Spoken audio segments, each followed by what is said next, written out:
Hey everyone, it's Albion. Welcome back to my channel. I have another review for today. I just finished an absolutely wonderful book, and that is Marrying Winterbourne by Lisakleypas. This is book 2 in the Ravenel series, and I'm happy to say that my most watched video on my channel is actually my review on Cold Hearted Rake. It actually has over 500 views, which is awesome. It's like double of anything, or even triple most of what I posted all, so it's pretty cool. And when I read Cold Hearted Rake, I actually gave it a 2 out of 5 stars. I did not have a really great time with it. And the one thing I really was annoyed by in Cold Hearted Rake was that Kathleen and Devon didn't really get a full romance, because Kleypas sort of shifted some of the focus to Mr. Winterbourne and Lady Helen Ravenel, and that sort of miffed me because I didn't like the romance. And then I posted that video like over a year ago, and then I haven't thought about picking up any more Ravenels since. And then the popularity of that post was like, maybe I should read the second book. And then a lot of my friends were like, Marrying Winterbourne is one of their favorite historical romances ever. It's so good. You have to read it. So I was like, you know what, I'll get it. So I did read it, and I absolutely loved this book. It was a 6-star read. It will definitely be in my end of the year recap of favorite romances of 2022. It was so good. Like, it literally lived up to the hype, and I loved the book basically from page 1. Like, I was in love with it. Like, I told my aunt when I was like, I'm literally not even done with the first chapter, I was like, this book is going to be a 6-star read. I'm loving it. It's wonderful. It's everything I want in a romance, and it lived up to it. So we had a lot of characters in this book. We have our heroine, who is Lady Helen Ravenel, and our hero is Mr. Rhys Winterbourne. And y'all, he's one of the best heroes I've ever read. Like, he's brooding, he's grumpy, he's Welsh, he's domineering, he's an alpha male, but he's like completely enraptured by Helen. Now, I don't know if Kleypas chose Helen as a motif to Helen of Troy, where she brought down these great men in the Iliad or Odyssey, whichever one. But I mean, it was definitely a great reference, because Helen, with all of her beauty, charm, and delicate refinery, brought down this cold Welsh scoundrel to his knees, and it was just such a pleasure to read. The book was just like a hug. It was one of those books where when you read it the first time, you're like, oh my gosh, this is so good. I'm so excited. I'm in this moment. I'm enjoying this book so much, and like, I get to experience this as someone reading it for the first time. And I can see why people share this book and are like, you should read it. It's so good, because it really was so good. And I was really happy, because book 1 was okay. You know, I gave it a 2, but since I've read this, I'm honestly might reread book 1. I might do it as an audiobook, because it is pretty long. This book was just under 400 pages, and book 1, Cold Hearted Rake, I believe that's like 410 pages. So these are pretty lengthy. But there's a lovely family dynamic in the Ravenel series. So if you're a fan of the Bridgerton books, or I love The Wilds of Lindlow Castle by Eloisa James. So like Born to be Wild, Wild in Love, Say Yes to the Duke, Say No to the Duke, that series. I love that motif of the siblings. There's also The Hathaways by Lisakleypas. I read book 1 a couple months ago. I think it's Mine at Midnight or Mine Till Midnight, something like that. And I loved it as well. So I love that she has these wonderful family dynamics.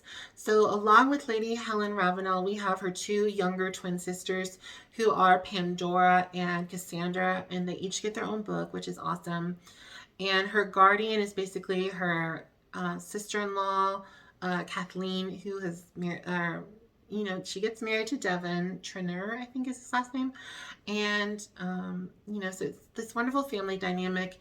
And I just loved the romance. Like, it was spicy. Like, I'm a person that I much prefer plot over the spice, or I love just that slow sexual tension. I don't want to like a slow burn where they haven't even held hands, but I like that sexual tension that's being built throughout the whole story. That's my personal fave.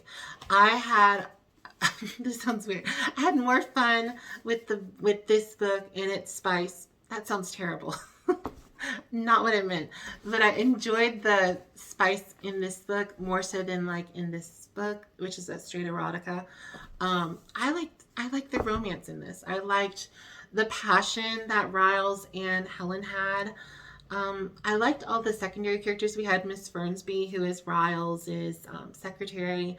And Rhys is a businessman. He's a self-made man. He has his store. He has his peppermints.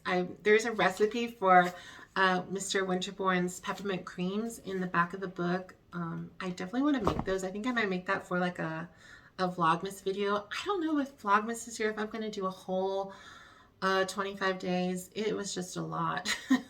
And honestly, my views were terrible the month of Vlogmas. I would have like on average 4 views. So I might not do a full Vlogmas because it was a lot of work, and you know, I didn't get a lot of response from doing it, but it was a lot of fun. I might do one in a couple of years if I have a bigger audience and I have more ideas, but I don't know if I'm doing this year. If you want me to do Vlogmas where I do something every day, let me know. I'll definitely consider. I definitely have a lot of Christmas stuff planned, but I definitely went on a tangent. We had some great tropes in the story. We had Marriage of Convenience. We had Zaddie. We had Possessive Hero, Brooding Hero, Secret Family History. Don't want to give too much of the plot away. Alpha Male Hero, Compromised Position, Fated Mates. Y'all, I love a good compromised position. I actually did a video on it months ago for my channel. It has like 12 views, but it was basically a books that have the heroine is in a compromised position and she has to get married, you know, that sort of thing. I love that. I love that trope. It's so zany in today's world, but it was a thing, you know. So if you want, let me know if you'd like a link to that that video. I think it's called like my favorite historical romance trope of all time, and I'm like on the cover because, you know, compromised position. So I just love that. It's one of my favorites. So I can't, like, I had so much to say about this book. Like, I wrote down quotes, which I am not a quote person. Like, not 5 minutes. Y'all, that was like the hand flex. That one was a great one. What's another one? What did he say? It was like on page, I'm going to eat up all my time. Like page 262. Oh, you're all mine. Every hair on your head. Oh my gosh. When he says that, when he just like, he claims her. Oh my gosh. I said in my review, we stand a possessive hero, but like a good possessive hero. Not like, I'm watching you sort of thing, but like, I care for you. You're my woman. I'm going to protect you till the bitter end, so to speak. I just absolutely love that. And Rhys, oh my goodness, like such a great character. Such a great character.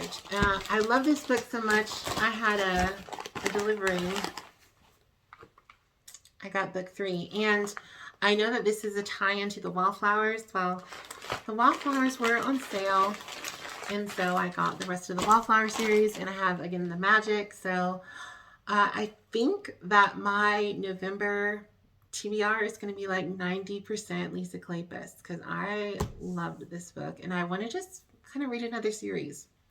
So in 2021, I read the whole Bridgerton series. I would like to read at least all the Wallflowers, if not all the Wallflowers and Ravenels. I think that would be just a fun kind of goal for the rest of the year.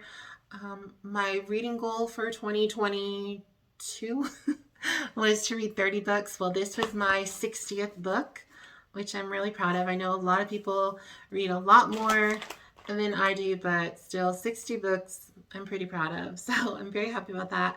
I love this book. So big shout out to Brandy and my friend Nina and Mama Needs Romance. And Mama Needs to Read Romance. I have to look up their channels. But you inspired me so much to pick up this book, and I'm so happy I did. It was wonderful. And it lived up to the hype. So that's also exciting. I hope you all have had a wonderful day. Don't forget to like, subscribe, as well as comment and share. That'd be awesome. I have almost 100 subscribers. I would love to hit 100 by the end of the year. No pressure, but that'd be awesome. I hope you all have a wonderful day, and I'll see y'all soon. Bye, everyone.